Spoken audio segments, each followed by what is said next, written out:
Welcome back, everyone, up to the Great White North up here in Canada.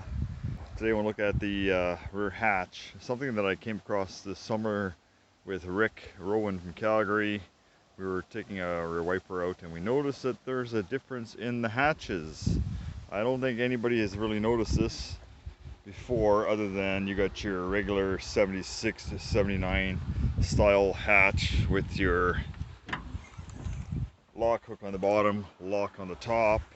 So up to 79, they had the wide rounded back end for the hatch versus the 1980 to 87 where they had the squared off hatch in the back here and not as wide. So I laid out some of my stock hatches here to take a look at the differences to show you what is going on here. So there's your regular 76 to 79 hatch from the inside, and they all have the lock up in the top of the hatch, big indentation in here.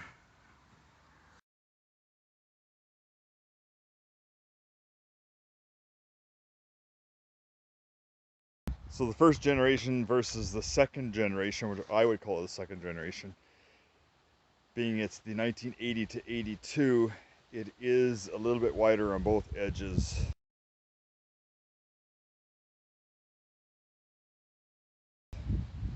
Center to center.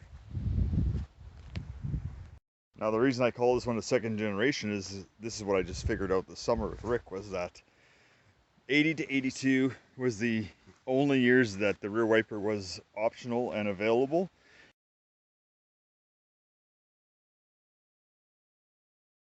And you'll see that there's this big crease indentation in here, and they had the cover for the motor. We lift the cover off, we expose the motor, the holes up in here, and there's a hole up there for the wiring to come through. And I'll flip it over, and then you can see that it's just the regular squared off later style with the hole for the wiper motor. So after looking at that, the 83 to 87 has a different formation on the bottom again. This pattern in here has been changed, a little more stiffening versus the low profile ridge that was put in here. They have the same markings on the top, across the top, those dimples right here and there across it. And we were talking about provisions. GM had a provision already. Right here's a provision hole for later when they added the third brake light, so they could add the little plastic connector to hold the two wires. So yeah, I would call this one the third generation because the pressing of the sheet metal on the inside is different than the 80 to 82 rear wiper only years. And then they changed it up again with the third brake light in 86 and 87, where the DOT, Department of Transport, wanted the third brake light higher up on the cars.